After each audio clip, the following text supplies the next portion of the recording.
Olá, bem-vindos ao Papo BIM, seu ponto de encontro do futuro da inovação e da construção. Preparados para construirmos juntos o conhecimento? Mais um episódio, Paulo. Vamos lá, mais um. Parece clichê, parece. Eu esperei demais esse momento. Esperei mesmo. Esse episódio, para mim, ele foi construído, eu acho que ele foi pensado, e vocês muito provavelmente já assistiram. Enquanto a gente está gravando, vocês já assistiram ao lançamento desse episódio, onde a gente teve uma surpresa, assim, chocante para mim, para nós, né, que tivemos contato com um software em questão. E surgiu daí a ideia, e daí surgiu o convite para que nós pudéssemos trazer o convidado de hoje. Então, foi em razão do episódio da Promon que nós tivemos aí a possibilidade de fazer o convite ao nosso convidado, que a gente vai apresentar já já. E conceber, eu acho que um dos episódios, principalmente para mim, assim, do ponto de vista de carreira, emocional, profissional, enfim, vai ser um episódio bem bacana para todo mundo. E eu acho que vai ser o episódio que vai ter mais polêmica. A gente não gosta muito de polêmica, isso não é o intuito do podcast, não é gerar corte, polêmico, mas eu acho que vai nos fazer refletir muito e trazer uma visão ao mercado de que o BIM é muito além daquilo que se acha que é algo recente e não é. Inclusive, o nosso tema de hoje é exatamente o pioneirismo dessa empresa, desse profissional que ao longo da sua carreira construiu muita coisa, que na época não era chamado de BIM, mas que com certeza hoje a gente tem que dar essa nomenclatura. Bom, Paulo. Vamos lá, vamos fazer a apresentação dele ou tem alguma outra pauta para passar antes? A gente geralmente tem sempre um clichê de falar sobre... Gente, se vocês acompanham o podcast, recebeu o sininho, notificação, se você não é inscrito, se inscreve, comenta, compartilha nos grupos, encaminha o conhecimento, porque o nosso intuito é assim, inspirar pessoas, ajudar pessoas que estão...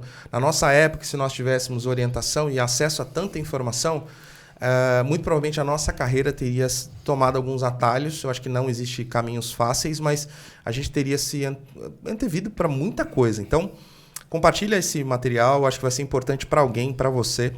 E vamos lá, vamos em frente. Vamos lá. Essa é a parte que a gente sempre esquece, tá vendo? A gente esquece de divulgar. Divulgar, exatamente, vamos divulgar. A gente conversa, mas esquece desses scripts que tem que ter, né? Aí a gente toma bronca depois. Mas vamos lá. É formado em 1991 como engenheiro mecânico e pós-graduação em tecnologia da informação em 2001 e MBA em gestão empresarial em 2017. Trabalha desde 1994 com sistemas aplicados ao desenvolvimento de projetos de engenharia. Sua carreira foi desenvolvida em empresas fornecedoras de soluções para este mercado, como Autodesk, Aviva e Bentley, e em empresas de engenharia, como KTY, Bechtel do Brasil e Promon Engenharia. Inclusive, na Promon, como gerente de sistemas, foi responsável pelo departamento de automação de projetos de engenharia e pelo departamento de TI. Desde 2017, é responsável por desenvolver negócios para soluções Aviva, aplicadas à digitalização na indústria e digitalização em CAPEX e OPEX. Rogério Pinto, seja bem-vindo ao nosso podcast. Seja muito bem-vindo, Rogério, de verdade. Obrigado, pessoal. Estou aqui à disposição, tem bastante história para contar. Lógico que vou ser demandado pelas questões e, eventualmente, o que a gente se desviar aqui no assunto. E agradeço o convite, foi uma honra, sim, espero fazer justiça ao convite de vocês aqui. Eu não tenho dúvida. Para efeitos de formalização, Rogério, e não à toa, eu fiz questão de dar uma nomenclatura ao nosso episódio, que seria Aviva, o pioneirismo do BIM nos projetos industriais. E por que isso? Porque eu acho que a sua história, a minha história, a do Paulo também, nós três, e como os muitos que estarão nos assistindo, a Aviva fez parte da jornada de profissionalização das pessoas. Então, quem trabalhou em engenharia, quem ainda trabalha em engenharia, sabe que a gente passou há 15 anos, 20 anos atrás, quando softwares da Aviva vieram para o Brasil, talvez até um pouco antes disso, todo mundo precisava ter no currículo a especialização, porque a grande maioria das empresas contratavam e eram demandadas para projetos, sejam eles, na grande maioria industrial, que tivessem o uso do PDMS, por exemplo. Uhum. Então, e a gente vai falar muito sobre isso, tá? Sem muito spoiler, mas a gente vai falar muito sobre isso. O PDMS fez parte da formação acadêmica da grande maioria dos profissionais que hoje estão nas empresas de engenharia, como a nossa. Você concorda? Eu acho que a grande alavanca que houve do PDMS, falando do produto, né, não da tecnologia ainda, mas foi quando eu comecei a trabalhar com o PDMS, foi quando eu comecei a fazer os primeiros treinamentos, em 94, quando eu comecei a trabalhar para a primeira... 30 anos atrás. Exatamente. 30. Você tinha... Foi em maio deu 30 já. Com 5 anos de idade você começou a... Quem me dera, não. Mas não. Em 94, quando uma empresa... Putz, aí assim, a gente vai começar a dar alguns passos atrás, né? Mas o legal é isso. Como que a engenharia, o PDMS... como é que você chegou? Porque assim, eu falo que às vezes a gente tem anjos, né, que nos colocam, ou situações que são inusitadas, a gente não espera, e do nada, você vai ter um treinamento semana que vem. Como é que foi a sua história, a sua carreira? Hoje eu moro em Jundiaí ainda, desde 94 mesmo, e eu fui para Jundiaí por causa de uma revenda de Autodesk. Caramba! Eu morava em São José dos Campos antes, e prestava serviço no mercado lá com o AutoCAD. Eu fui muito bom de AutoCAD na época. Era muito bom. Hoje até brinco. Às vezes tem que fazer alguma coisinha lá em casa com o AutoCAD e eu dou um jeito lá de fazer. E a gente... eu trabalhava lá no mercado de engenharia, fazendo projetos em AutoCAD. Estou falando 94, cara. A Johnson começou a exigir projetos feitos em AutoCAD, 2D. Em 94. Pode ser 93 começou, sim, mas eu fui para lá em 94. Aliás, eu fui para lá em 91. Eu me formei no final de 91, 92 eu fui para São José dos Campos, com esse intuito de começar a prestar serviço de AutoCAD para o mercado que começou a exigir AutoCAD para os projetos. Eram projetos mecânicos, sistemas de proteção, equipamentos, dispositivos mecânicos. Principalmente a Johnson estava nessa vibe naquele momento. Aí eu conheci a revenda de AutoCAD lá, da Autodesk, que chamava Icon, ou Icon. Icon? Lá de São José? Nem sei se existe mais, acho que nem existe mais. E comecei, o cara viu que eu manjava e tal, me chamou para dar cursinhos de AutoCAD à noite. Que coisa. E aí eu trabalhava num dos clientes dele, fazia projeto de engenharia. Aí quando foi, ele estava para abrir um escritório paralelo daí em Jundiaí. Ele falou, vou chamar o Rogério para tomar conta do escritório. E eu estava saindo da empresa que eu trabalhava lá e acabei vindo para Jundiaí. E em frente do escritório tinha a primeira revenda da CAD Century. Na época, nem sei se você se lembra disso, mas não chamava Aviva. Não. Chamava CAD Century, acho que mudou em 2003, se não me engano. E eu tinha uma pessoa que eu conhecia que falou, tem uma vaga, vai abrir. Eu acho que você se encaixa no perfil. Nossa. E acabei indo para lá. Foi quando a Replan e a Revap compraram... Aí a gente vai entrar nessa historinha que você falou da Petrobras. A Replan e a Revap compraram as primeiras licenças de PDMS para as refinarias. E não foi corporativo, foi uma compra das refinarias. Foi em 90... A gente está falando de 94, isso? 30 anos atrás, então, a Replan e a Revap. Bom, eu tenho dois grandes amigos. O Nelson Espinosa, que era da Replan, e o Sérgio Autuori, da Revap, já vieram depois. Não, o Nelson estava na Filsan. Nossa. Não existe com certeza mais. Não tinha o Fernando Ribeiro também, que estava na Filsan com o Nelson. Tinha o Reinaldo Fraga. Também Filsan, eu chamo ele Reinaldo Tiririca, se você estiver assistindo. O Paulo Pinto, o pessoal do Rio, da Reduc, todo mundo da... E o Sérgio, ele era Marinha. Na época chamava Copesp. E agora tá de novo lá. Tá lá, já faz um bom tempo. Agora chama CTMSP, Centro Tecnológico da Marinha São Paulo. Marinha de São Paulo. Então, voltando, aí eu fui para lá, para essa empresa que era a revenda, e começaram os treinamentos para a Petrobras, e eu embarquei no treinamento como funcionário daquela revenda. E aí foi. Aí você citou algumas empresas de engenharia que eu passei, o Paulo citou, mas é que enquanto estava na revenda da CAD Century na época, eu naveguei por várias outras empresas. Clientes. Porque existia, você lembra disso, existia o problema. Ninguém sabia aquele negócio. Ninguém sabia nada. Ninguém sabia usar. Então, qual que era a estratégia? Algumas empresas, na época, Petrobras ainda não exigia, mas a indústria de papel e celulose já vinham com essa cultura. A Veracel... Agora eu não me recordo. Realmente tinha... Mas até hoje, são as empresas que fazem os projetos que querem e obrigam a usar. Então, hoje a gente cita atualmente a AFRY, né, chamava Poire. A gente pode citar a Andritz, a Metsu, a Valmet. Essas empresas, elas vieram lá da Europa com a cultura de fazer o projeto desse jeito. Rogério, é sensacional isso que você está colocando. As empresas que fornecem os projetos... 94, 95. Há 30 anos atrás. Porque... Bom, eu vou trazer um universo, vou fazer uma comparação clássica, porque eu acho que isso é muito importante. Hoje a gente tem um dilema em que o BIM, para as empresas se especializarem em alguns... fazerem exigência, elas têm que criar documentações que existiam, mas não como mandates, BEPs, colocando os critérios técnicos, os softwares, e falando para a projetista, você tem que usar isso aqui. O que você está me dizendo é que há 30 anos atrás era o inverso. As empresas projetistas instigavam os proprietários, os players, os grandes players, os owners, a desenvolver os projetos ou estruturarem corporativamente os 3D deles, porque eles entregavam em 3D, ou seja, eles já viam um valor. Na realidade não entregava, né? Até hoje tem briga quanto a isso. Eu acho que isso deu uma quebrada já, mas as empresas que desenvolvem os projetos de engenharia, o EPC, um pacote completo, e se o cliente final não exige, eles não entregam. Não, eu entendi o que você quis dizer. Quando eu falo entrega, a gente desenvolveu tudo isso aqui com compatibilização, com especificação técnica, ele faz tudo, ele entrega o projeto, sim, mas a fonte foi um modelo tridimensional, né? Foi um modelo integrado com o BIM. Ele conseguiu determinar isso o desenvolvimento, né? O meio, né? Que hoje em dia, né? O owner vem, esse meio de como você vai fazer é assim. Antigamente não, cara.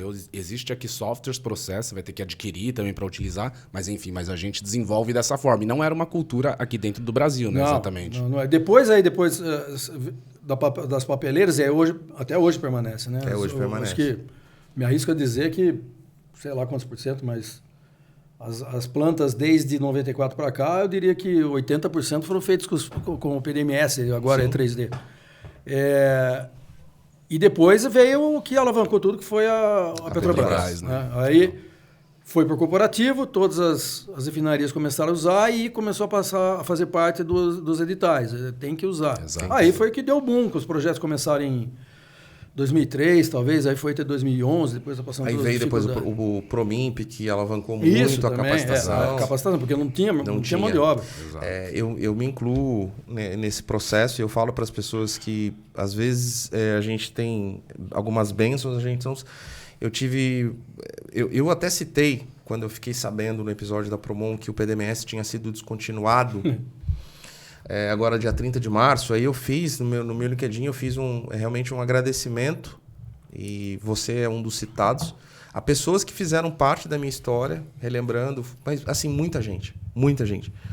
E é um grupo que, assim, está sempre na engenharia, e é engraçado porque eu falo entre nós, a gente já fazia BIM, a gente nem sabia que era. Quando começou a aparecer esse termo no mercado, e aí a gente entendeu que era aquilo que a gente já fazia. Eu falei, vamos chamar de PIM. Então Plant Information Modeling. Plant Information Modeling. Só para não brigar com essa turma de AIC. Exato. De AIC, exato. Para não brigar com o pessoal de edificações. Mas quando você começou a falar aí sobre que a gente fazia com o PNMS, você sabe que aquela cultura de fazer o que a gente chama de BIM, lógico que quando a gente olha só o 3D, é muito pouco chamar aquilo de 3D, de BIM. De BIM. Mas assim como, para mim, eu sou engenheiro mecânico, mas eu sou engenheiro mecânico e sempre estive voltado até então para a manufatura. E era o que eu gostava. Depois eu comecei a entrar no mercado de engenharia industrial, projeto de plantas industriais, e comecei a aprender a engenharia industrial. Lógico, no fim eu tinha um background da engenharia que me ajudava a isso também, né? Mas foi com a ferramenta. Então a ferramenta me colocava, por exemplo, em contato com a engenharia de materiais, que me explicava o que era um flange 150 libras com fácil ressalto. O que era uma butt weld, o que era coisas desse tipo. Não vou entrar no techniquez aqui. Por que você usa para um produto e não usa para outro? Mas a ferramenta me induzia a aprender engenharia. Aí eu ia chegar. A ferramenta induzia a gente a trabalhar de uma forma que hoje a gente chama de BIM. Exato. A ferramenta tinha esse conceito embutido, que era dados. O resto é consequência.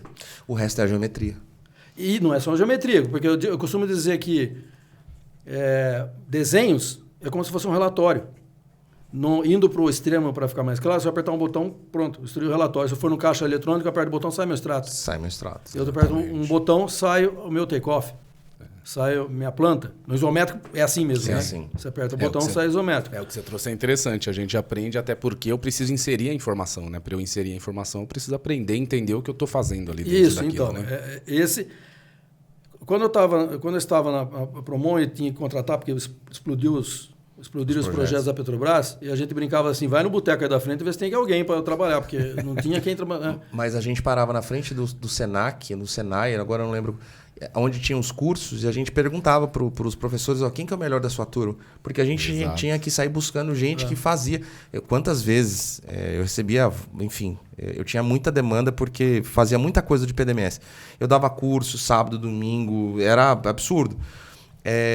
Não vingava. As pessoas saíam treinadas, assim, às vezes nem com qualificação técnica. Eles estavam se formando modeladores de PDMS e a gente tá passando por isso, tá, Rogério? Sim.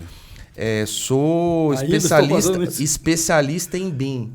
Aí você olha, não é um demérito isso, tá? Mas a carreira profissional não condiz com o título do cargo. E a gente passou isso na época do PDMS. Eu sou modelador de... Você só modela no PDMS. Você não sabe se a válvula estiver invertida ou se ela estiver de ponta cabeça. Eu reproduzo. Então, assim, era copistas. Mas era assim, teve isso. A gente hoje ainda no LinkedIn tem um grande problema formado por colocar em algumas pessoas colocam e enaltecem o BIM e se esquecem que tem todo um background, uma bagagem técnica, que você é só você é um intermediário entre o conhecimento e aquilo que de fato a ferramenta precisa receber de informação. Isso ainda continua, tá? Porque o pessoal começa a vender o curso da ferramenta, né? No próprio PDMS mesmo. Na época existiam vários cursos que você não tinha que ter premissa de nada. Mas você já tem um desenho técnico, né? Mercado Livre. Então, porque o mínimo, né? O mínimo era você ter pelo menos um desenho técnico, né? Então, o cara não tinha nada. Então, é o que falou, né? A válvula está desse jeito, ou está desse jeito, o cara nem sabe o que é uma válvula, ele não sabe nem o símbolo de uma válvula. Ele Ctrl-C, Ctrl-V do papel pro modelo 3D. Eu posso contar uma história? Manda. Rogério, você é o meu convidado, tá? Mas é legal contar essa história, porque no podcast a gente vai muito assim. Tem um roteiro muito bacana. Gente, mas vocês seguem o que tá ali? Às vezes sim, às vezes não. E hoje no final a gente vem dando check, né? Falei. Eu devia ter falado no começo. Assim, como a gente não tem nada ensaiado, pode ser que seja um monte de besteira aqui, né? De falar. Não, besteira. Duvido. Teve uma vez, não vou falar... Bom, eu fui administrador por anos na RPBC e eu fui fazer... Eu preparava lá o treinamento, eu tinha lá para sair... O cara é projetista, exatamente para tentar burlar um pouquinho ou me resguardar a empresa pela qual eu representava, de não contratar alguém que não tivesse minimamente uma bagagem técnica. E a pessoa não, sou projetista. Tá bom. E aí o chefe lá da Petrobras falou assim, Rodrigo, faz o treinamento, o teste, para ver se o cara é bom de PDMS. Tá bom. Dei usuário e senha pro cara, falei, você sabe, sei mexer. Dei lá duas linhas, 2 isométricos, dei uma bomba e um tanque tripartido. Essa informação é importante. Tripartido numa folha 2. Então, o que acontece? Aí eu falo, você tem 30 minutos para modelar isso aqui. Precisava de suporte, precisava gerar isométrico. Tinha que ver se o isométrico não saía desconectado. Tal. E aí eu fui lá, fiz o teste do cara, o cara vendo e tal. Aí chegou na hora da modelagem do equipamento, o equipamento veio numa folha 2, ele era tripartido, então ele estava deitado com a orientação das plataformas, a orientação de bocais. E o cara fazendo, beleza, e botando lá ISO 2, ISO 3 e rodava e tal. Quando ele falou, acabei. Legal, o cara passou. Fui lá ver, juro, o equipamento estava deitado. Eram as três partes que estavam. A plataforma de lado, o cara reproduziu o desenho. Exatamente. Só que o tanque tinha 3 pedaços desconectados, deitados. Aí eu falei, nossa, será que eu tô com a orientação? Eu não estava sabendo mexer? Eu falei, rapaz, não. Ele falou assim, não, mas eu fiz aqui, conforme está no desenho. Aí quando eu entendi, eu falei, não. Ele modelou a plataforma de lado, os bocais para cá e o tanque em 3 cilindros. Eu falei, não, aguarda que o supervisor vai... Eu falei, o cara desenhou... Ele falou, não, aí não dá, né? Exatamente. pode parecer engraçado, eu não estou zoando, mas marcou a minha carreira do tipo, a gente tem que tomar muito cuidado com os profissionais, da maneira como eles se vendem e aquilo que de fato eles sabem. E há anos isso já acontecia com o PDMS. O mercado de BIM hoje não está muito diferente disso, Rogério. Não estou dizendo que é todo mundo, é uma pequeniníssima parcela, tá? E a gente tem que tomar muito cuidado, porque os nossos projetos, quando saem, eles têm informação técnica, responsabilidade técnica, civil ali. Lógico. Pô, se uma informação sai errada, isso pode dar um tremendo isso é mercado, né? Mesmo, né? Quando aumenta a oferta, a demanda, o pessoal começa... eu preciso saber mexer nisso daí. Pô, vou mexer nisso daí, eu tenho trabalho, entendeu? Paulo, você falou uma coisa que eu estou prevendo, vamos passar de novo. O quê? Lógico, sempre meu foco fica na área industrial, né? Em 2003, 2006, aí que eu falei para vocês que esses projetos estavam bombando e a gente teve problema, a engenharia de plantas, a engenharia industrial, tinha passado por um vácuo de 10 anos. O pessoal, os cabeça branca falavam... Os cabelo branco. Nós vamos passar por isso agora, porque agora está estourando projetos aí grandes da Petrobras de novo. Eles estão sendo sinceramente, retomados, a gente... essa galera sumiu. Não tem mais. Essa galera sumiu. Não sei, nós vamos passar pelo mesmo problema. E é incrível que eu estou repetindo coisa aqui, que em 94, quando comecei a trabalhar na engenharia industrial, eu via dos caras cabeça branca. Esse primeiro ciclo... O meu pai comentou muito. Meu pai é projetista e ele comentou muito, né? Dessa crise, né? Que se teve ali... Acho que no início de 90 ali teve, né? Final de 80 pro início de 90. Ele chama da década de 90 foi o... exatamente. E aí também deu aquele boom, né? E acho que é exatamente o que está acontecendo, conforme você falou, né? 2014 e 15, né? Essa questão principalmente de óleo e gás, né? Ela brecou, né? E ela está começando a voltar agora com força. Né? Isso. Eu acho que segundo semestre vai começar a bater esse problema. Ou seja, os projetos da Petrobras de óleo e gás, eles estão voltando e o nosso legado de cabelos brancos ou se aposentaram ou não trabalha mais na área. Eu não estou dizendo só de sistemas, não. Tá? Você está falando de engenharia mesmo. A engenharia de escritório, engenharia de campo, todo aquele efetivo técnico ou mudou de área ou foi para outros segmentos, foi para outro país. Tem muita gente que foi embora do Brasil. Soma-se a isso o problema da geração, né? Exatamente. Nem, como o pessoal está falando. Mas a nova geração, a gente não pode nem se incluir nessa geração. A nova geração, que não tem como, ela não, infelizmente, não tem a convivência com esses profissionais. Não vai... Então... Porque eles... E como é que você passa o bastão? Como é que você sustenta? A gente vai passar por isso. O que você tá agora projetando, Rogério, vai muito além do BIM. É algo... É mercado mesmo. É mercado. Isso. É algo clássico que o Brasil vai passar. Cara, como passa bastão? Isso é difícil, porque assim, eu entro nas empresas que são clientes hoje da Viva, lógico que depois da pandemia a gente diminuiu bastante essas visitas, né? Mas, porque as pessoas se acostumaram a fazer reuniões remotas e tal, mas tem duas situações. Você entra e vê se é uma galera muito nova ou aquela muito velha. Ou a gente vai ter os consultores. Mas eu não sei quanto tempo falta para você se aposentar, isso não está em questão, não precisa falar. Aposentado eu já sou, resolver parar que tá difícil. Né? Um dia que você provavelmente parar, você vai estar como um consultor hiper mega blaster Enterprise Solution em alguma empresa. Eu não tenho dúvida disso. Você sabe disso? Não sei, vamos ver. Eu vou pensar nisso. É provável. É inegável, porque assim, profissionais com você, com a sua história, com o seu background, até mesmo para fazer passagem de bastão ou ter análise crítica de projeto, para começar a tatear esses coordenadores previsores que não têm... Isso vale ouro. Ouro. A gente vai passar por isso. E o que eu diria que deu um alento foi que nessa fase aí que a gente passou sem projetos de oil and gas, o mercado de papel e celulose se mantém, mas não chega nem perto, né? Exato. Não chega perto da demanda que vem dos projetos da Petrobras. Então, isso deu uma segurada. Tem uma galera ainda aí que consegue tocar mais...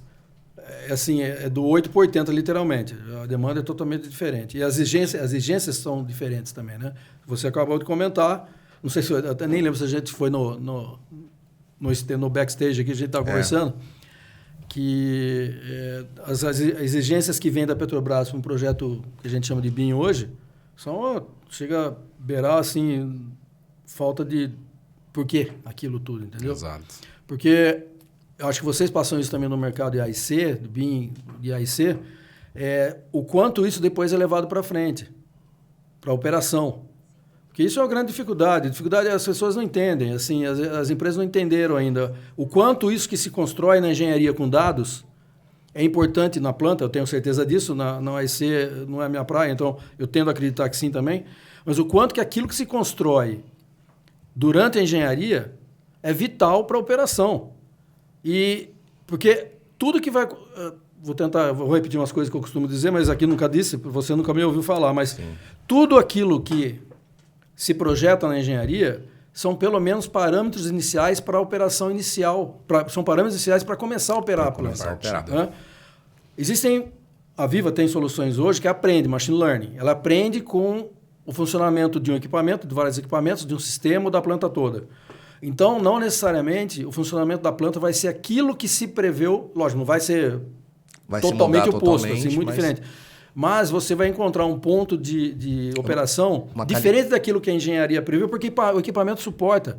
Então, você consegue levar um pouco mais no estresse do equipamento, porque você tem machine learning para aprender que aquilo está bom. Então, por exemplo, ele consegue prever que outubro do ano passado estava em carga total e os equipamentos estavam rodando em perfeito estado. E eles supostamente estavam em nível de estresse, não estavam. Então, assim, a machine learning vai conseguir colocar para os caras de operação que dá para levar naquele ponto que é diferente daquilo que a engenharia preveu. Legal. Então, tudo que aquilo que a engenharia colocou no projeto e entregou é parâmetro inicial. E como é que se faz tradicionalmente? Datasheet de equipamento, coloca uns coitados, aí fica digitando todos os dados nos sistemas que vão tomar conta da operação e aqueles dados já existem. Já existem. É só questão de migrar. Como migrar? É isso que a gente está falando agora, e na Viva a gente fala bastante, que é o legado da engenharia para a operação. Hoje é possível fazer isso. Não sei se é hoje, mas o que acontece, aí eu já vou começar a puxar o site do meu lado, é que a Viva, hoje eu diria que, eu tenho certeza que é uma coisa que a gente buscava já há muitos anos, que são soluções que cobrem todo o ciclo da planta. Desde do projeto conceitual até a operação. Até a operação. Perfeito. O que acontecia? Acontecia que primeiro que existia uma interrupção. Existe, né? Não vou nem dizer que já se faz isso, mas a gente prega aí tecnologia e evangelização. Uhum. A gente tem que ficar batendo, eu estou falando 30 anos isso aí, né? A gente fala isso há palestras e palestras. Evangelização. Então, acontece que a Viva hoje, com a história dela, desde que eu entrei na Viva, que a Viva, como CAD-Centric que você conheceu lá atrás, ela era uma empresa focada em soluções para engenharia. Né? Então, vamos usar aqui algumas disciplinas só para citar. Você começa lá com um fluxograma. Hoje a Viva tem simuladores. Eu vou explicar por quê. Não tinha. Você começa com fluxogramas, PFDs, PNIDs. Você tem instrumentação, você tem elétrica, você tem o modelo 3D, né? E você tem tudo isso junto, tudo integrado. Hoje a gente tem soluções, não só a Viva, até os concorrentes também têm, que você consegue fazer a integração dessas ferramentas. Em 96, eu fiz um projeto dentro da antiga Jaco Poire. Ainda chamava Jaco Poire, depois virou Poire, agora é IFR, né? Para uma planta de Americana que chamava Fibra Dupont. A gente já tinha, em 96, fluxograma conectado com o modelo 3D. O cara conseguia enxergar na tela 3D o modelo 3D, o fluxograma, comparar os dois e pintar de vermelho que estava errado. E arrumava na hora, dava um refresh e mostrava verde. Entendeu? Então, teve algum bloqueio no meio do caminho aí que isso parou, eu não sei se... Bom, na Viva eu sei porque, na realidade, foi remodeladas as ferramentas, foram para novas tecnologias, a gente tem isso de novo, outros nomes de soluções. Sim. Mas naquele momento a gente já fez isso. Voltando para o ciclo completo da planta. A gente buscava isso, enquanto eu estava na engenharia, né? A gente buscava isso, mas não existia empresa que tinha isso. Você tinha a Viva e seus concorrentes diretos que forneciam para a engenharia, depois você tinha a entrega do empreendimento e tinha outras empresas que forneciam soluções para operação, manutenção, OIM, né? Que a gente, e as soluções elas não se conversavam, né? Então, não se conversavam. Travava ali. A Viva depois, eu estou na Viva desde 2017.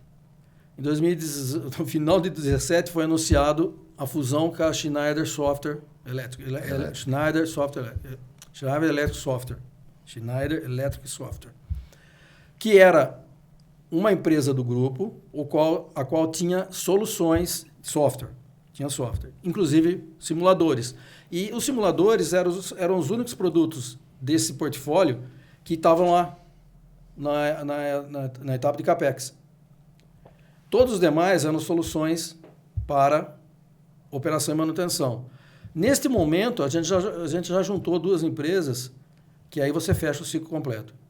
Porque eu começo com simulador, projeto básico, detalhamento, engenharia e construção, ou seja, o EPC, né? Então, ou seja, na etapa de simulação, estudo de viabilidade, você começa com o software da Schneider, simula.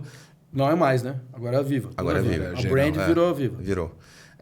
Aí passa pelo EPC, constrói e faz toda a parte de gestão do ativo. Isso, faz a gestão do ativo. E operação, né? Entrega para a operação, né? Pra ter e o ano retrasado, posso ser que esteja me enganando aqui, 2022 talvez, a Viva comprou a OSI.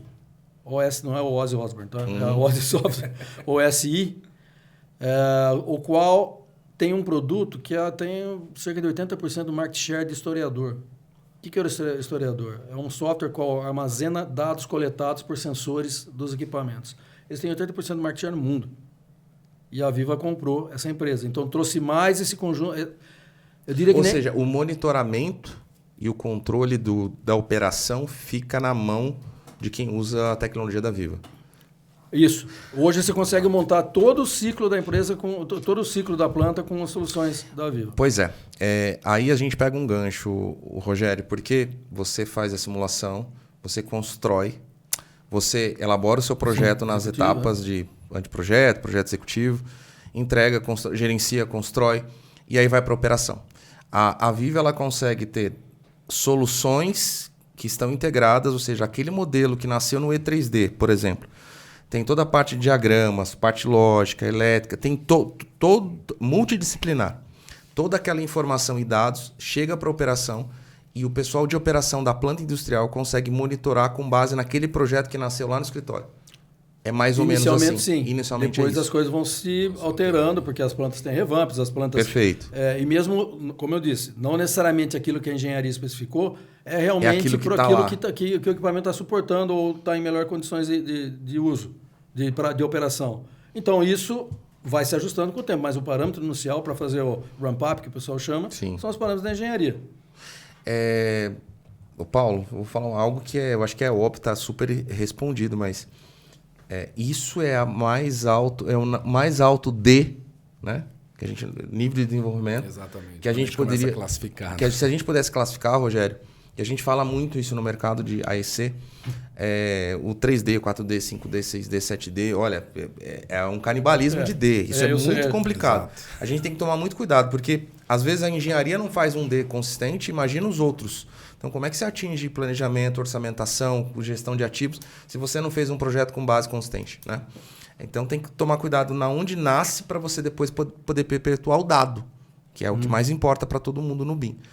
Isso que está sendo falado, contado pelo Rogério, eu acho que de longe, e quando a gente fala que o projeto, que a área industrial, ela foi pioneira, óleo e gás, Petrobras, todas essas empresas que foram citadas, há 30 anos atrás já se fazia o mais alto nível de desenvolvimento de integração, de fluxograma conectado.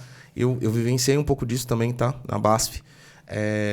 Citando alguma empresa para deixar nominal, e não há problema em falar nisso. A BASF usava até... Você fez, eu acho que até pela Bechtel, projetos na BASF. Sim. A BASF já tinha um nível de exigência muito alto nos projetos que eram entregues e pedia esse tipo de consistência, cruzamento de dados para que não tivessem erros e que chegasse na operação com realmente um projeto consistente. Se isso não era BIM, eu não sei o que é. Então, teve algumas coisas que eu fui aprendendo, apesar de velho já na época, quando eu fui para a Viva, que houve essa fusão com as empresas de operação, porque é outro mundo. Exato. Eu confesso que eu tenho certa dificuldade ainda, porque, desculpa, mas tenho 25 anos antes de com CAPEX, né? Com engenharia. Depois, a gente... Digital Twin. Beleza, né? Digital Twin. Tudo bem. Gêmeos digitais. Cara, a visão que eu tinha de Digital Twin até então era Digital Twin da engenharia. É tipo assim, eu faço um modelo 3D com fluxograma, dados integrados, indo até para o nível de... Você lembra talvez do Avivanet? Sim, onde se chama AIM, Asset Information Management da Viva. Mudou de nome. Lógico que é a mesma filosofia. A filosofia é a mesma, só que hoje a gente integra com sistemas de operação. Perfeito. Então você, para mim, na minha cabeça funcionava assim, você fazia o seu projeto do jeito que o BIM preconiza que seja feito, e você entrega aquilo para o cliente, com modelo 3D, dados integrados, blá, blá, documentação linkada com o modelo, ótimo. Para mim era aquilo. Aí o cara falou assim, mas tem o Digital Twin dinâmico. Porra, essa. Já evoluiu? Então, mas é a visão, cara. Exato. É visão, é outro nicho. Então, assim, só para você ter uma ideia. Quando a gente fala em simulador aqui e você vem de engenharia, essa simulação que a gente faz num projeto conceitual normalmente, isso, na verdade ele segue depois até com o executivo, que o pessoal reclama que o pessoal de processo não para de mudar o projeto, né? Não. Porque se eu ficar mudando toda hora, porque vai fazendo simulações, vai tendo novas ideias e vai querendo aplicar no executivo. A gente chama de simulação estática, mas tem simulação dinâmica. Então você tem simulação aqui na operação, o qual, olha que loucura isso, cara. O simulador, hoje a Viva tem um produto só que cobre as duas situações, tá? Então você vai aqui, enquanto a planta não existe ainda, não tem como você fazer dinâmico, você vai fazer estático. Depois que você traz esses dados aqui, esse simulador se conecta com sensores da fábrica e trazem os dados de operação para o simulador. Ou seja, os manômetros, termômetros, toda a parte de pressão de linha, tudo que está acontecendo na linha, traz para uma realidade e você consegue fazer a simulação em tempo real. E aí volta. Para saber assim, se eu fechar aquela válvula, eu vou conseguir ter performance melhor do reator, o reator... Então, é assim, em vez do cara entrar com os dados lá, essa linha tem 300 libras, a temperatura é 250 graus Celsius, assim vai. Aqui ele vai, coleta, ele tem esses básicos que vieram da engenharia, isso, né? Sim. Mas espera um pouquinho, dá para mim mexer nesse processo lá? Dá para mim mudar o setup da planta? Os sensores conectam via PI System, que é o produto carro-chefe da OSI, descarregam no simulador dinâmico, o engenheiro faz as simulações e aplica na planta. Ele retroalimenta a planta e a planta passa a operar com aqueles fatores que ele acabou de fazer a simulação, por isso que se chama dinâmica. Eu vou trazer, eu vou dar um nome... Desculpa, às vezes eu estou... Eu vou trazer um... Então, olha para você ver onde... Eu estou embarcando na sua loucura, então. Porque, assim, a Viva tem a possibilidade de criar realmente um ambiente digital / metaverso, em que você pega o que está acontecendo de forma real, tempo real, trazer isso para um engenheiro, que não é o operador da planta, mas é alguém que está buscando performance, ele valida o dado, simula as alterações de projeto que ele pretende aplicar na planta e consegue ter, tem 3 alternativas de mudança, vou botar uma válvula, vou mudar aqui o tanque, vou descontinuar aquele, vou fechar a bomba, vou desligar, e ele consegue fazer várias simulações e falar, essa é a melhor alternativa. O sistema responde e vai dar um resultado que a gente vai lá e aplica esses parâmetros na setup da planta. Eu não sei nem que D eu não sei nem que D a gente chega nisso. Eu não sei se isso é um D. Se isso é um D. Então, mas é exatamente a questão que ele falou, né? Visão, né? Porque a engenharia já vem com essa visão, porque a engenharia ela vem com a preocupação do ativo, da planta, né? Então, você está falando de produção. Muitas vezes, quando a gente pega aqui na nossa parte, né? Um pouco mais de edificação, quando isso vem para a construção civil, você está pensando no desenvolvimento daquele projeto. Você não está pensando no depois, no ativo. Mas a engenharia de planta também tem que doutrinar o cara, senão ele não pensa. Sim. Não, então, mas a visão do owner, ele já está introduzido muitas vezes dentro desse projeto, entendeu? Então, a gente já entende essas visões de D que teriam aí, que hoje ele vem muito quebrado. Por isso que hoje vem muito quebrado. Não, aqui é só o 3D, aí você vai para o 4D, você vai para o 5D, você vai para o 6D. E a engenharia, isso já vem tudo dentro de um pacote. Engenharia, que eu digo engenharia industrial, né? Quando a gente está falando muito mais puxando para a parte industrial. Isso é o que você falou. Há 30 anos atrás, né? Você pega ali, né, o pessoal de papel e celulose, óleo e gás, já tem uma visão muito melhor, né, do que o mercado de hoje, que a gente pega, que está falando mais sobre o BIM mesmo, né? Por isso que a gente vê tantas evoluções em coisas que a gente fala, mas, pô, era um passo aqui, isso já não foi pensado, né? Então, tá tudo embutido dentro desse produto. Por isso que eu vejo a questão da engenharia, né? Essas soluções mesmo. São soluções que não são coisas, às vezes, só marketing para vender, né? São coisas que realmente o pessoal tem que pensar no dia a dia ali, porque você tem que melhorar uma produção de uma planta, enfim. Você sabe aquela história do cara que pergunta, você é velha, né, mano? Pergunta pro pedreiro, o que você está fazendo? Ele fala, tô assentando tijolo. O outro responde, estou construindo uma igreja. Então, é essa a ideia. Mas é difícil, cara. Mesmo porque isso envolve maturidade. Não dá para exigir de um cara que acabou de sair da do curso de engenharia, sei lá, pouca experiência de enxergar isso. Tem muitas coisas que hoje eu enxergo que eu não vejo como eu poderia enxergar isso, sei lá, 20 anos atrás. Sim.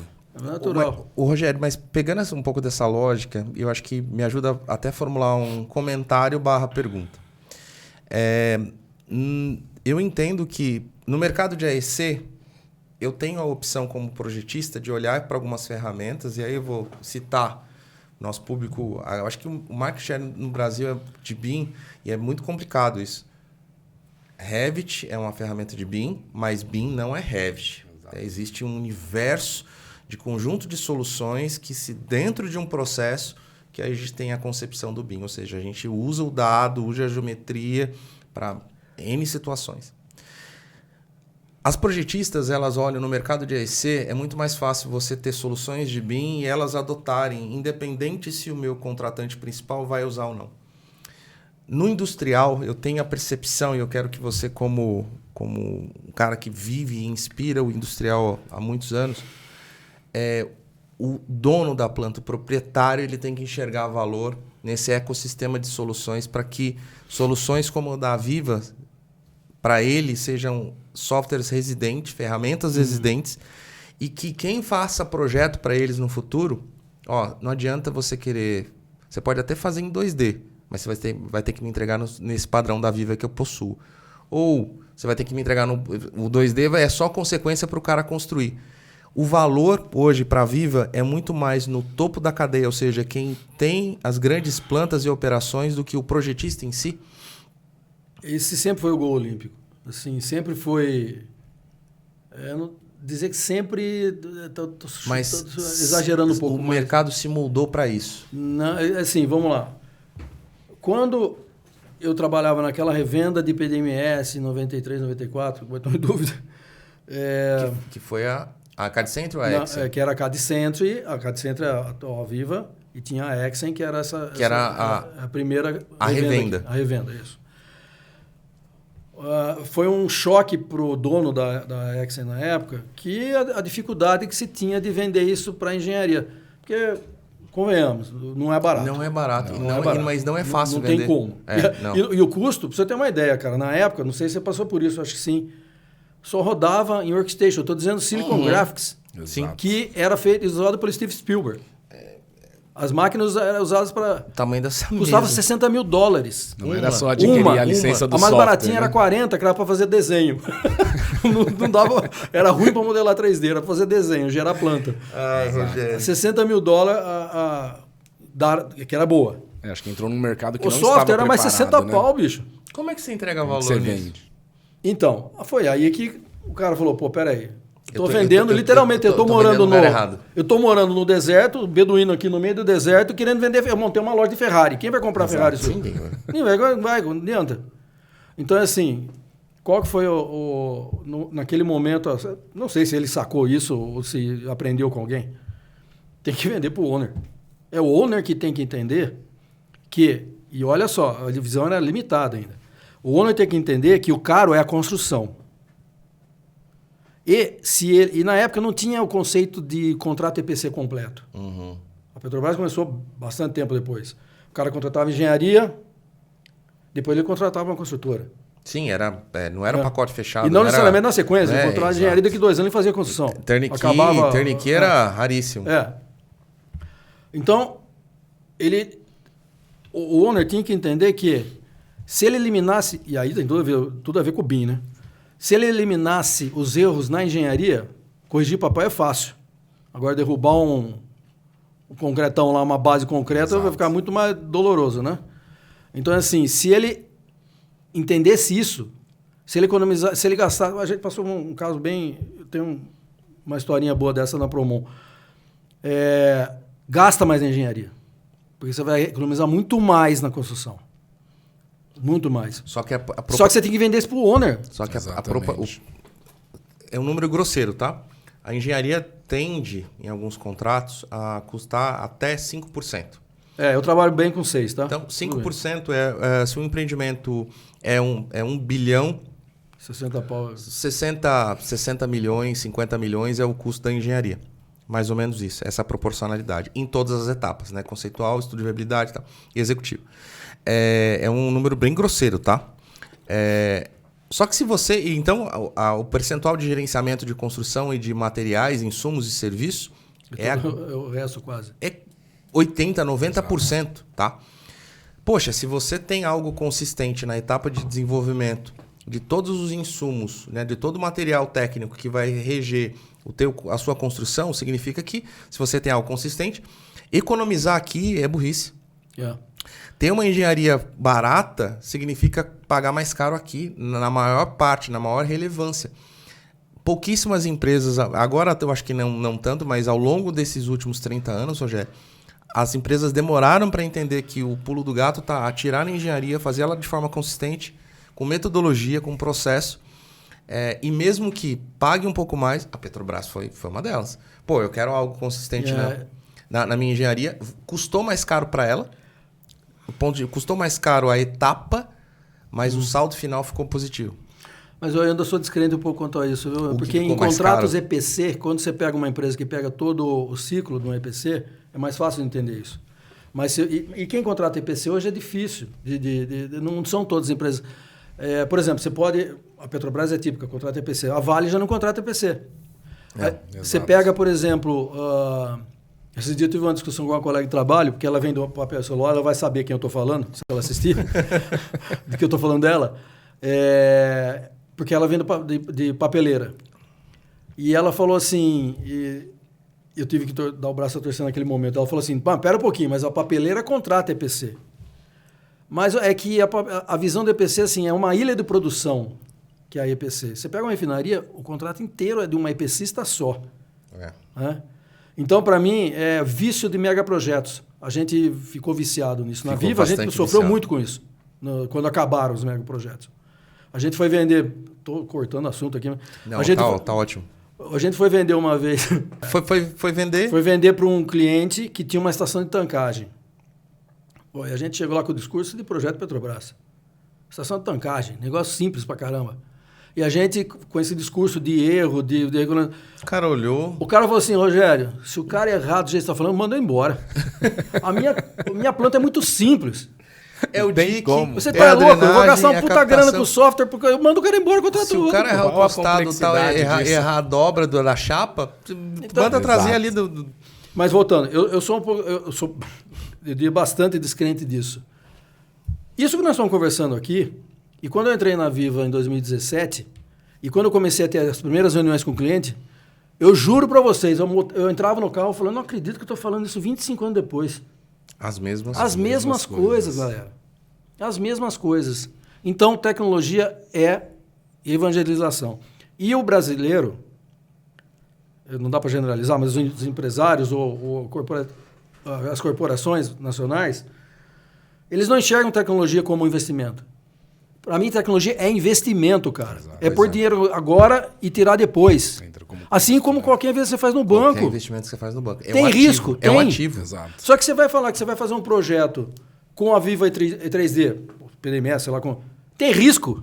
Não tem mais risco, isso está consolidado, bicho. Está consolidado. O risco é só o dinheiro que você tem que pagar para dar pro software. A galera está aí treinada, a galera consegue trabalhar, porra. Isso seria um risco há 20, 30 anos atrás. Não tinha máquina, não tinha equipamento, não tinha profissional. Exato. A gente, quando era chamado, o valor não era acessível. Sim. Ou seja, a gente fazia parte nós somos especialistas e não tinham muitos. Então, naquela época era um risco. Era o Bitcoin de, sei lá, tantos anos atrás. Mas fazendo uma analogia, era uma incerteza. Algo que hoje já está consolidado, você vai ter receio em fazer por quê? Talvez por o viés de inovação, talvez porque o seu concorrente...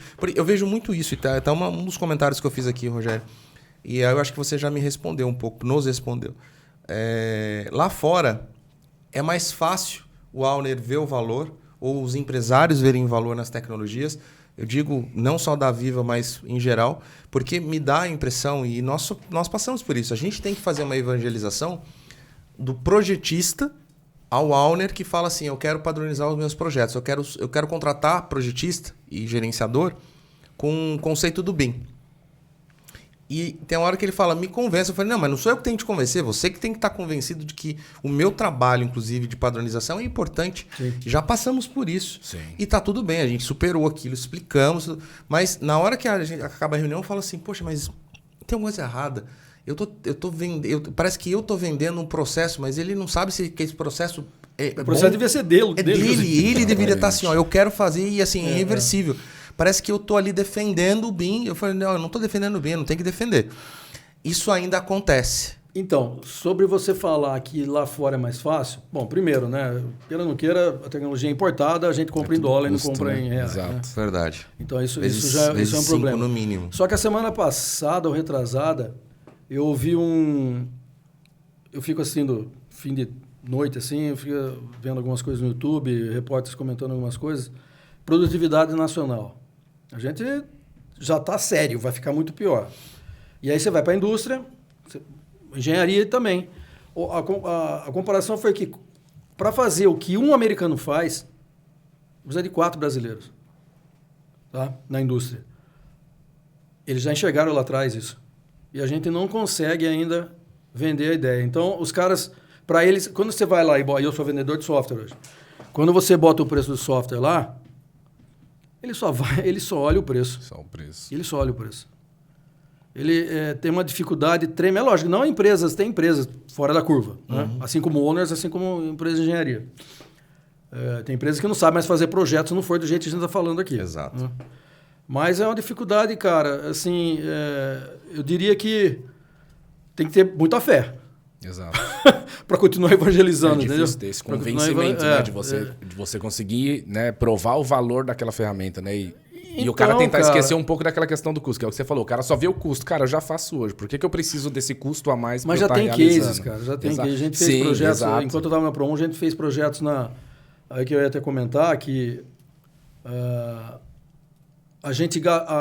o meu chefe falava isso. A engenharia leva o ônus e a construção leva o bônus. Porque a engenharia paga pela conta de fazer uma engenharia melhor usando tecnologia. E a construção se dá bem com isso. Porque eles mas a intenção é essa. Mas eles são nossos clientes finais. Sim, e outra, lá fica mais caro se der problema. Exatamente. A gente acabou de falar isso. Exatamente. Mas aí entra na questão que o Rogério colocou bem, né?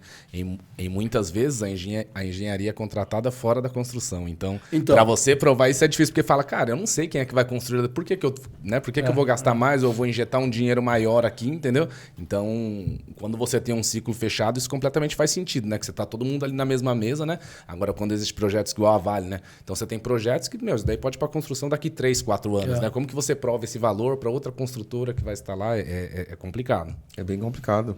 O Rogério, a gente está falando de empresas de Auner e é muito engraçado que assim nós não estamos lendo algumas perguntas, mas os assuntos, as respostas e os comentários estão já saíram. Já saíram, tá? E uma das coisas que eu fiz aqui questão de mencionar é o seguinte. Você teve contato com algumas empresas. A Promon já teve, nós tivemos... a Promon foi uma escola também, enfim... Hoje nós somos parceiros, trabalho com a Promon, a gente desenvolve projetos junto com a Promon. E a Promon era e foi considerada a Bechtel para mim também. Eram empresas que tinham um viés de inovação que era assim, queira ou não queira, tá vendida ou não tá vendida, a gente vai fazer porque é retorno, é ROI para nós. Você consegue, eu não queria que você ficasse em saia justa, mas você consegue lembrar ou reconhecer algumas empresas que fizeram parte da sua carreira, você teve convívio, que sempre tiveram um viés de inovação e que hoje aí estão em destaque. Você gostaria de mencionar alguma? Cara, a Bechtel ela trouxe de fora, né? É uma empresa americana, ela trouxe essa cultura de fora. Quando eu entrei lá, eles eram usuários mundiais do concorrente, do PDS. E eu entrei lá porque eles pegaram o projeto da BASF, você citou aqui da BASF, estiropor e polipropileno. B101 em Guaratinguetá. Eu fui estagiário dessa planta. É só coincidência, tá? Lá em Guaratinguetá, eu sou de lá. Verdade.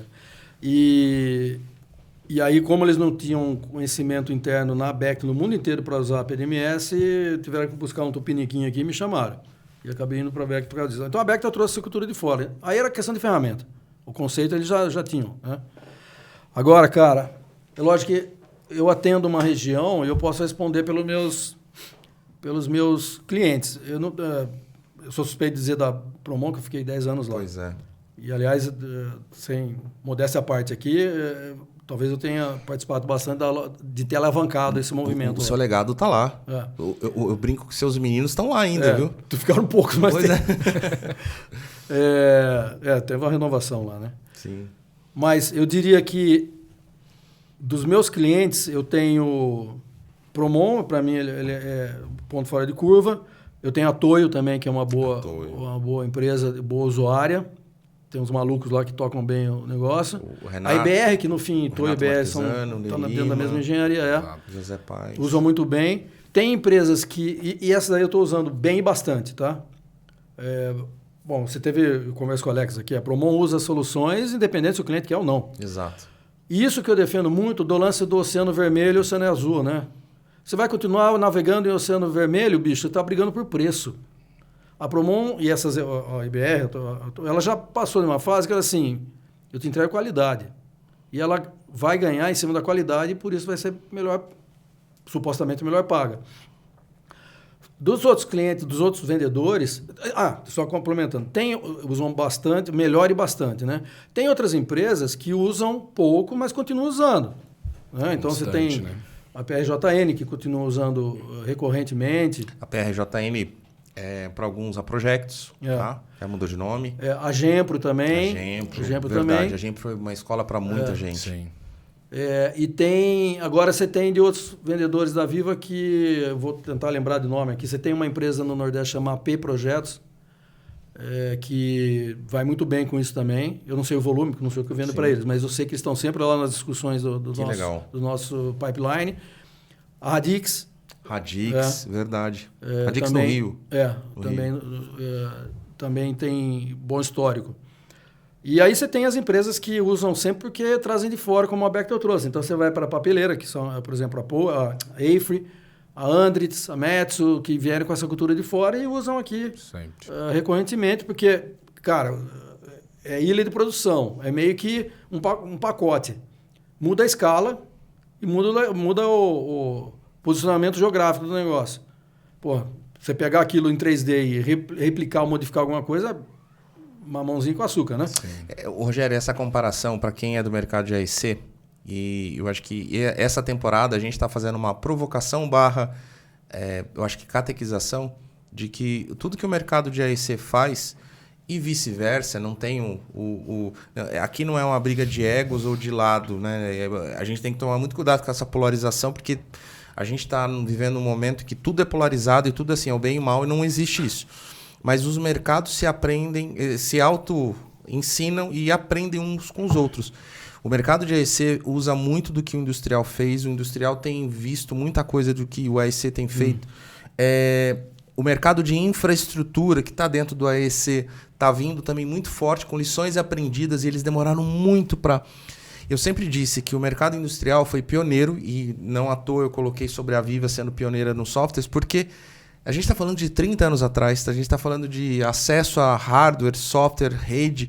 Nada disso era a nossa realidade. A gente tinha que dar treinamento com a apostila impressa, muitas das vezes, que não que isso não aconteça hoje, mas eram recursos e assim muito escassos. Sim. Mal tinha licença, eram duas... Eu cheguei a dar treinamento de PDMS com 3 pessoas na mesma máquina.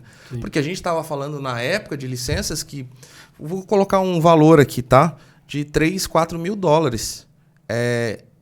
Tinha que fazer valer. Então, os profissionais, quando se capacitavam, eles se dedicavam absurdamente ao conhecimento, ao treinamento que acontecia. Eu passei isso na BASF.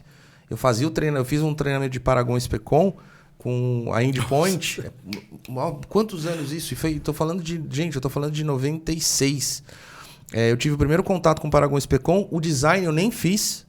Por quê? Porque era muito caro o curso e não tinha vaga para mim, porque já tinha 3 pessoas em cada equipamento. Era na Multitec, em Guaratinguetá, que era uma projetista da BASF. Inclusive, um abraço para a Lígia, para o Carlos Miguel. Então, assim, hoje tem licença estudantil para as pessoas aprenderem.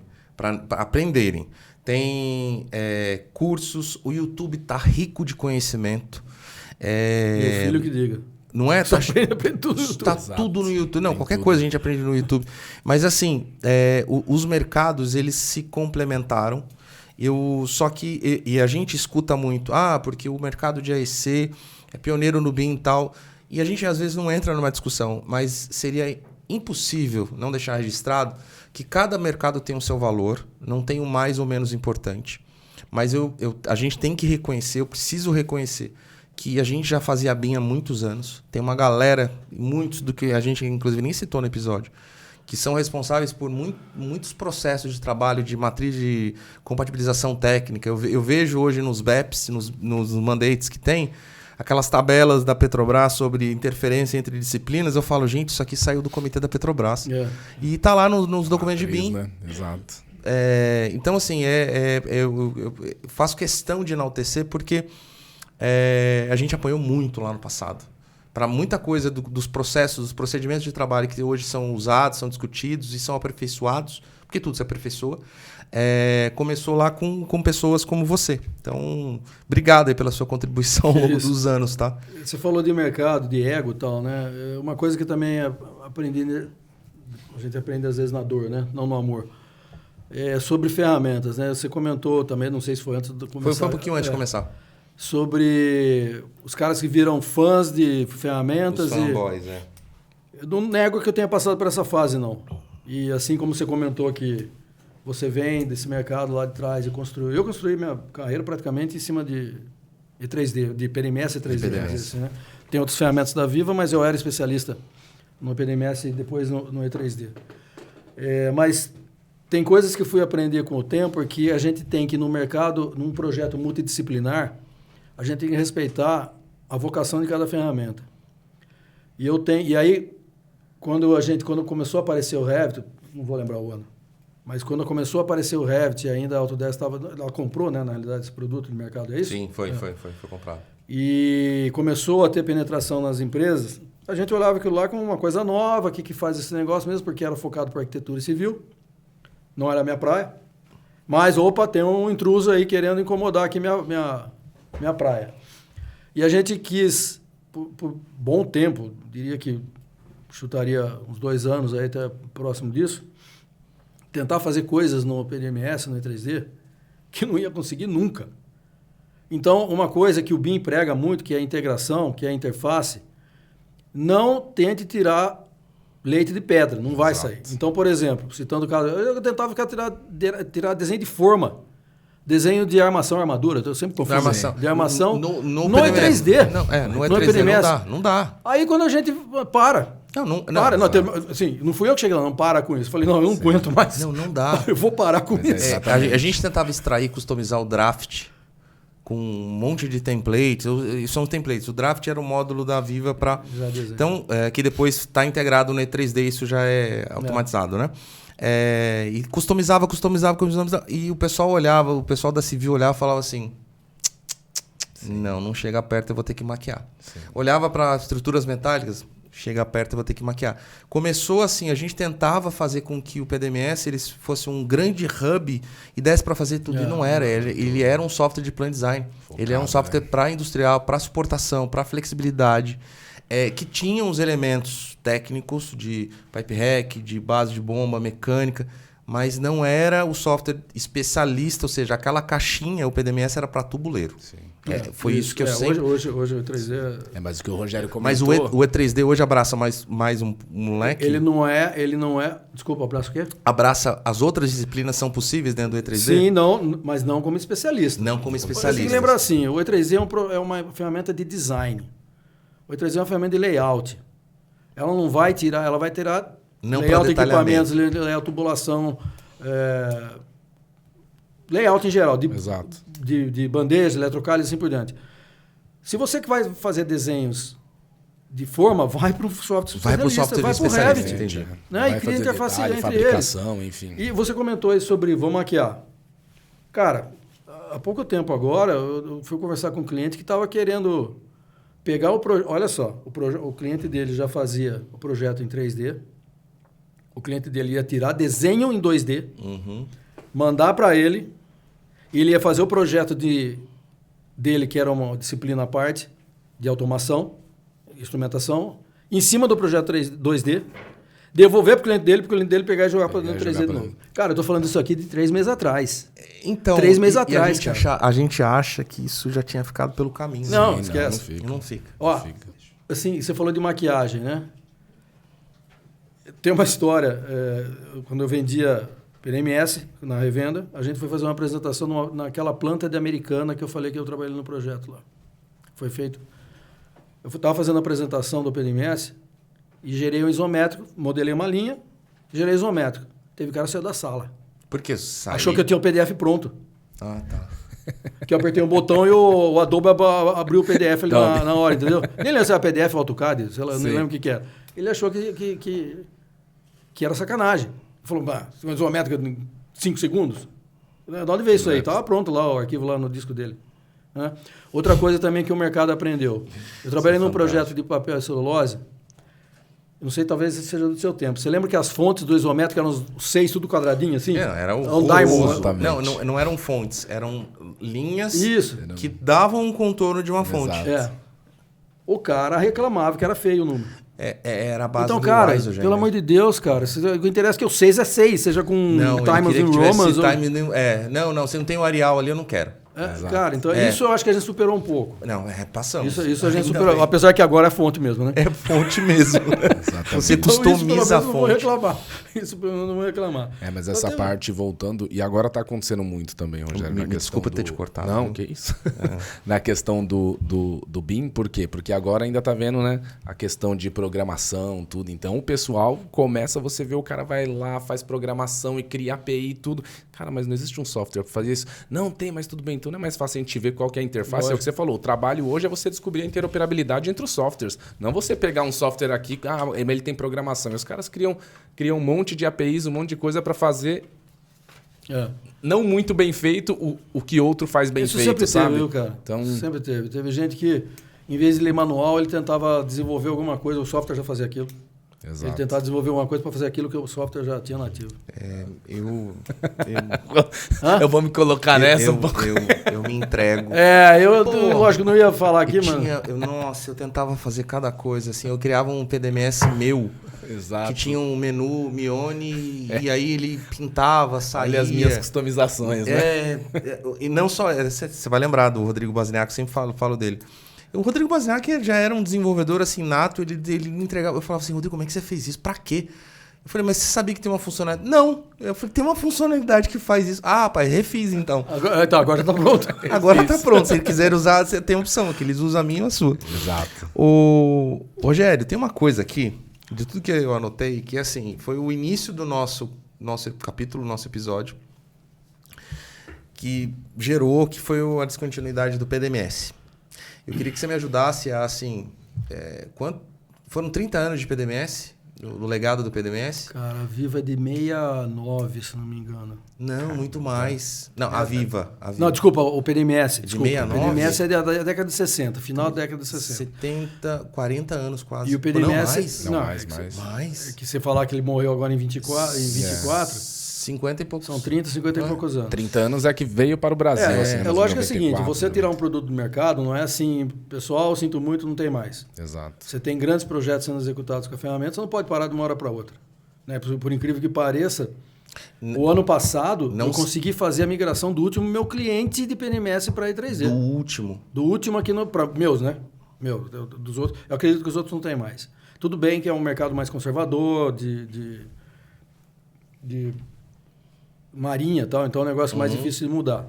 Mas eles fizeram no segundo semestre do ano passado, porque não tinha mais como. Em março, literalmente, não tinha mais nada de PNMS. Ou seja, existiu um evento de conversão de descontinuidade. Todo mundo meio que entrou num timeline e dizia, olha, a data limite é 30 de março. Mas começou em 2013, saiu a primeira versão do E3D. Desde aquele momento... Não oficialmente divulgado, mas o PDMS já sabia que não era duas ferramentas de demorou quase mais de 10 anos. 10 aí anos. Tem algumas etapas, né? Do tipo assim, não pode mais vender, mas quem tiver contrato correndo com o produto pode continuar usando. Sim. Depois não é mais suportado, Eu não lembro exatamente das etapas, mas até o momento, assim, agora... Tem um roadmap de descontinuação. A última não se emite mais licença para esse produto. Não se vende mais, mas o suporte ainda está acontecendo. Não. Também não. É uma das últimas etapas também. Tá. E a questão do suporte, antes disso até, assim, não se emite mais correções. Não tem mais fix, não tem aqueles hotfix de... O PDMS, como veio lá de década de 60, era uma tecnologia que precisava ser renovada, senão não ia possibilitar o que a Viva hoje tem de ferramentas no entorno dele. Integradas, sim. Então não tem como, é uma coisa que ia ter que acontecer em algum momento. Começou como um banco de dados, ele não era um produto 3D. Depois do 3D entrou lá. Eu tenho uma dúvida mesmo conceitual. O PDMS ele sempre foi colocado como banco de dados proprietário e data-centric. Como é que está essa questão de interoperabilidade hoje da Viva? É muito mais nativo a questão de exportar EFC, de importar. Hoje a Viva está muito mais aberta. O banco de dados ainda é proprietário. É o Dabacon ainda. É o Dabacon, mas a interface com outras ferramentas é um pouco mais friendly. Cara, você falou de... Bom, apesar de ser proprietário, você sabe muito bem que você faz o diabo com aquele banco de dados lá, né? Sim. Você cria rotinas e extrai o que você quer. E insere o que você quiser também. Então, nesse sentido, e você tem hoje .NET que você consegue interagir direto. Isso não é de hoje, né? De anos. Já faz um ano que você interage diretamente com o banco. Agora, quando você fala de FC, e aqui é importante para vocês, para quem é do mundo BIM, o E3D, a versão nova que vai sair agora, está com a última versão do FC, não me pergunto qual é, mas a última de mercado. Eu não lembro do número. E já tanto input como output de FC já faz um bom tempo que tem. Melhorou muito no E3D 3.0, 3.1. Não me lembro exatamente depois do ponto que vinha. Mas, assim, super tranquilo. Não estou falando aqui como vendedor, não. Estou falando que a pessoa usa mesmo. O que tem problema, e que realmente vocês sabem disso, é que quando você vai para um mercado de arquitetura em que você entra no detalhe da fechadura da porta... Não, aí não dá. Você vai levar isso para um produto de design, não é objetivo. Não é. Você vai ter problema com um modelo muito carregado. Você precisa ter uma máquina da NASA para você poder conseguir abrir. Eu estou até te perguntando isso para ficar registrado, porque a gente teve alguns questionamentos de clientes recentes, do industrial. Mas eu tenho lá as minhas... E a gente sempre fala, gente, o E3D ou qualquer outro da Viva vai ser uma caixinha, o seu tubuleiro vai usar. O seu layoutista vai usar. As disciplinas continuam usando as mesmas e a gente cria um hub de integração para fazer com que todos se conectem. Esse é o conceito do BIM. Então, o E3D, o PDMS talvez não, mas o E3D, inclusive, que é o sucessor, foi preparado para isso em 11 anos praticamente, Rogério. Ele está muito hoje mais dentro de um contexto de ser um software de planta industrial, com vários recursos, integrado já com o contexto BIM. Ou seja, você entende que hoje o E3D está muito mais amigável para fazer essa integração com qualquer empresa que queira adotar essa ferramenta para os seus tubuleiros e ter camadas de operação, manutenção. Eu queria que você explicasse assim, esse ecossistema da Viva, ele vai começar no E3D e vai se expandir para a operação também, é isso? Vamos lá, é que vocês usam muito o termo que chama modelo federado, né? Isso. Na planta, a gente no mercado de planta, não tem. Mas como eu briguei bastante com isso, briguei no bom sentido, né? Tive que tratar isso bastante na Promon, quando eu estava lá, projeto de metrô e tal. A gente, na época, BIM estava começando o papo, né? A minha resposta para você depende do mercado. Eu conversei, aliás, a gente citou o nome da empresa um pouco antes da reunião. Eu conversei com uma empresa que é farmacêutica. A farmacêutica tem um viés muito focado em predial, porque são ambientes fechados. Então, e aí tem um nível de desconhecimento meu, eu tenho dúvida se o E3D seria o melhor ambiente para um modelo federado de engenharia. Tá. Mas quando você sai da engenharia e leva para a operação, o qual o modelo 3D ainda continua sendo importante para dar contexto, pelo menos geométrico, e a partir dele você conectar com outras informações metadados, aí a gente não é mais E3D. Nem, sei lá, não sei, a linha não seria nenhum Revit, ou sei lá, o Plane 3D da AutoCAD, não seria. Aí a gente, na família a Viva, a gente tem outras ferramentas, por exemplo, o IM, que é o conhecido como a VivaNet. Aí você tem lá um portal, o qual traz o modelo 3D e conectado com todas as informações geradas, não só da engenharia, mas também da operação, se for o caso. E aí a gente tem soluções acima do AIM ainda.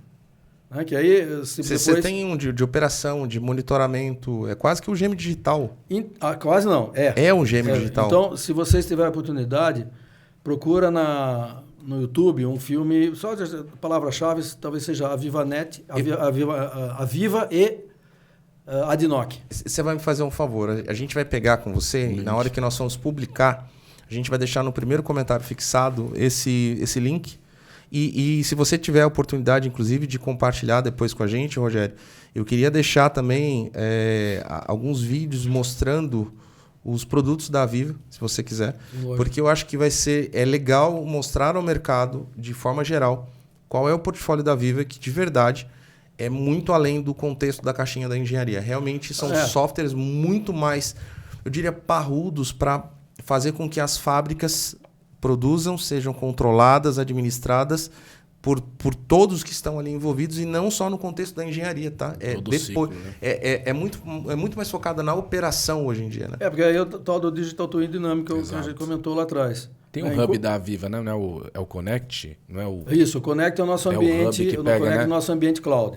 Exato. Onde a Viva vai transformar, aliás, uma coisa super nova que a gente estava fazendo os treinamentos internos, a Viva vai transformar o Connect numa plataforma industrial. Então, inclusive, uma plataforma de desenvolvimento dos clientes. Bacana. Então, se você... notícia com a AWS também. Isso, a gente trabalha com os dois, a AWS e Azure. Exato. Azure que fala, tem gente que fala Azure, Sim, da Microsoft. Legal. Até hoje eu não sei como é que fala certo isso. Tem muita gente que brinca ainda se é a Viva, a Veva, a Viva. A Viva. A Viva. Tá, então pronto. Tá respondido.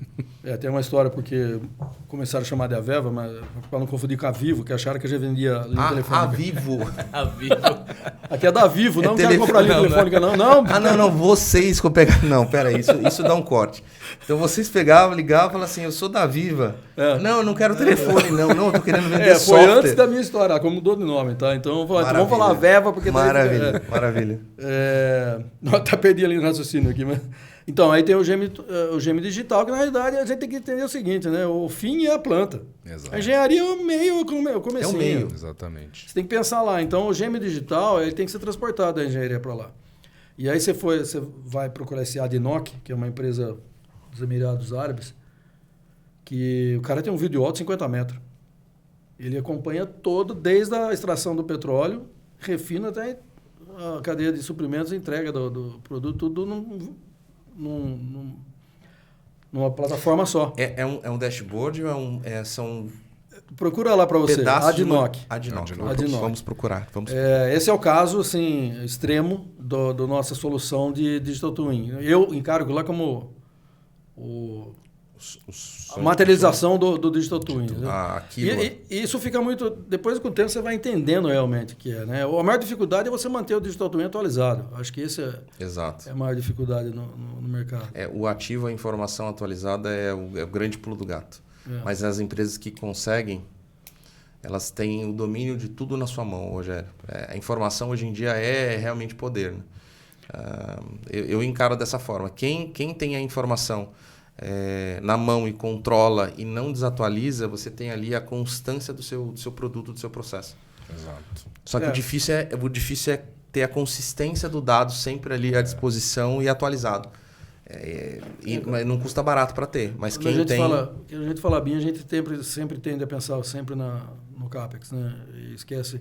O OPEX são mais caros. Hoje eu quebrei um pouco essa barreira, não porque eu estudei para caramba, eu quebrei porque a empresa acabou diversificando, comprando outras empresas, fazendo merges com outras empresas e hoje a gente tem um portfólio gigante lá, mais de 200 produtos. Então a minha cabeça acabou sendo moldada para enxergar o todo. Mas é natural que os engenheiros pensem no CAPEX, depois entregou a chave, vira as costas e vai embora. Então, tem muitas empresas hoje que estão pensando em como permanecer dentro do cliente depois. Porque a demanda de engenharia é muito flutuante, isso é um risco tremendo no Brasil. Então, eles querem continuar lá dentro para capturar lá dentro, lá no cliente já antes de todo mundo. Não vou dizer que isso é uma regra, mas a engenharia acaba sendo um commodity. Do jeito que no Brasil a gente faz, sim. E a sustentabilidade das grandes empresas é tentar entrar na operação. aí você perpetua como um ponto de apoio de serviços recorrentes. Né? Então, voltando a falar do Connect, de novo, que o Paulo comentou, as soluções Aviva, algumas já rodam no Connect na nuvem, o próprio 3D roda na nuvem hoje, você não precisa mais, tem cliente aqui no Brasil já. A gente teve uma grande dificuldade no começo, que a gente não tinha o data center da AWS aqui no Brasil. E isso gerava um problema de latência, porque ficava lá na Virgínia do Norte, se não me engano, e incomodava. Para um ambiente de apresentação, pô, legal, mas você botar no ambiente de produção é ferrar tudo. A latência já. Então, depois de meio do ano passado, agora está aqui no Brasil. Então, agora, eu tenho cliente fazendo módulos de FPSOs na nuvem. Na nuvem. Se você não falar para o usuário, é que muda o processo dele entrar no software, né? Sim. Então ele vai perceber que não é igual antes. Mas se você der o modelo já aberto para ele, começa a trabalhar aí, ele nem percebe. Ele nem percebe que aquilo está na nuvem. O incrível, cara, é que a gente sabe... A tecnologia é foda, né? A gente ficava preocupado com... Pô, será que vai dar performance gráfica? A Viva está caminhando agora para uma solução em que você não precisa ter mais o seu projeto, você vai saber o que eu estou dizendo, mas acho que dá para criar um paralelo. Você pode ter o seu software na sua máquina e a base de dados totalmente na nuvem da Viva, e você não vai nem perceber que não está no seu servidor. Está na nuvem. Isso é uma opção. Você pode rodar tudo lá também. Rodar tudo lá então, dentro da nuvem. No ambiente de projeto, a visão da Viva é que, idealmente, imagina a Petrobras, usando nosso bairrismo aqui, né? Imagina a Petrobras, ela coloca o projeto dela no Connect da Viva e as empresas que trabalham vão todas Você vai conectando elas esse projeto que está na base de dados, que só ela vai dar os acessos adequados para cada empresa, de área, de especialidade, assim por diante, mas ela tem o controle todo e está na mão dela. A gente pode comparar isso como um ambiente comum de dados. O Connect é o CDE da Viva. Exatamente, é o hub integrador ali de tudo. Né? Não é um GED. Fazendo uma comparação para o OIC. O ambiente comum de dados é uma plataforma online onde você consegue fazer os markups, tem os privilégios, tem os acessos, o workflow de engenharia. Todo mundo trabalha no ambiente comum. Mas é execução de projeto aí também? Não.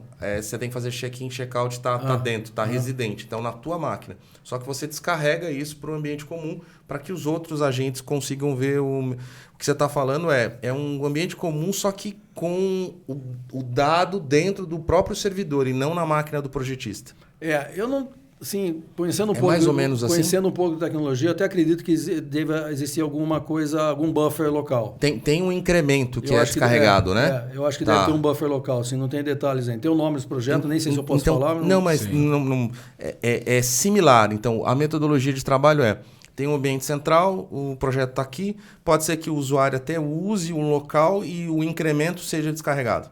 Isso. Mais ou menos isso. Mas aí acabou o projeto capital...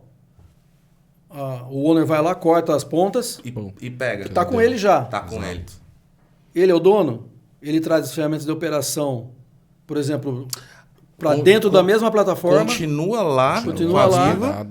E ele pode usar as ferramentas da Viva, conectar com o seu modelo 3D, criando o Digital Twin na nuvem da Viva e desenvolvendo, inclusive, aplicações particulares que ele queira desenvolver dentro dessa plataforma. Rogério, que lógico, legal. É um projeto gigantesco. Médio, longo prazo. É gigantesco. Não é só questão de tecnologia, tem cultura, né? Exato. Você lembra quando começaram a falar em... Vamos colocar o nosso e-mail fora. Não pode. Não pode. Não pode. Hoje quem tem Exchange no server? Não vai dizer que sua empresa tem, né? Não. A gente tem tudo fora, tudo... Imagina, é casa de ferreiro, né? Pois é. Deixa eu te perguntar uma coisa que é interessante. A Viva costuma desenvolver workshops aqui no Brasil? Tem alguma programação de eventos que vocês não deixam? Como é que essa exposição dos produtos, como é que, além com o seu contato que vai estar nos nossos canais, tem algumas programações de eventos que a Viva ou participa ou promove? A gente não combinou isso, eu acho, né? Não me lembro, acho que não. Mas assim, em agosto... Não? Em agosto a gente tem o evento anual nosso aqui no Brasil, todos os países que têm a Viva de forma presente no país. Tem um dia que chama de a Viva Day. A Viva Day. que vai acontecer em agosto, eu não me lembro exatamente o dia, mas é fácil. Vai na internet, a Viva Day Brasil, vai aparecer lá. A Viva Day Brasil vai aparecer lá a data, a inscrição. Legal. Então lá a gente vai trazer todo esse portfólio, vai trazer clientes lá que vai apresentar os casos. Isso é aberto também, não só para clientes, é aberto para... É lógico que existe um filtro, né? Tá. Não vai levar concorrente lá, né? Um. Não, sim, exato. Tem um filtro, faz a inscrição e aí a gente, como account manager, vai aprovar ou não. Legal. E depois a gente tem o Avivo World. O Avivo World esse ano aqui em Paris, aí vai o mundo inteiro. Vai ser legal. Ainda 2024? Final mais outubro. Eu tenho certeza que a gente vai ser convidado. Com certeza. Para participar em Paris. Paris tá bombando. Olimpíadas, agora Viva World, tá vendo? Não, não nem eu sei se eu vou. Tem algumas regras. Eu não vou te colocar nessa saia justa, Rogério. Não, mas o Aviva Day é legal, que a gente vê... A gente tá falando de um mercado com as dificuldades que a gente comentou aqui, que no fim a gente tem que ver que mesmo com essas dificuldades, existem casos aí que foram possíveis, né? E para o Avivo World, já nós estamos num outro nível, né? A gente vai lá, empresas multinacionais, diga a Worley, por exemplo, que é talvez a maior empresa de engenharia usuária da Viva, que patrocina desenvolvimento, ela vai lá fazer apresentação, a Shell vai lá fazer apresentação. Mas essa provocação e esse convite que eu vou deixar para todos, Rogério, é que assim, tudo que a gente olha para o mercado de AEC, tem outros mercados que talvez inspirem as ações que, assim, será que é possível? Tem gente fazendo. Então, sair um pouco da caixinha e a gente, como empresa de BIM, especialista em BIM, nossa essência, a gente sempre fala isso, a gente sempre falou ao longo do tempo, nossa essência é industrial e nós entramos num universo que não era nosso. Só que sabendo que nós já fazíamos. Então, essa temporada ela está acontecendo muito como uma provocação, uma demonstração de que tem muita empresa que pode ser referência de casos de funcionalidades, de recursos, de construção de arquitetura tecnológica para ajudar no seu processo de BIM. E a Viva tem uma parcela de contribuição absurda. Assim, o Brasil deve muito à Viva pelo que nos permitiu fazer e aprender com todos os produtos que vocês ofereceram ao longo do tempo. Também quero dizer, Paulo, que a gente já passou de longe o episódio com mais tempo. Já? Eu tô quase apanhando aqui da produção.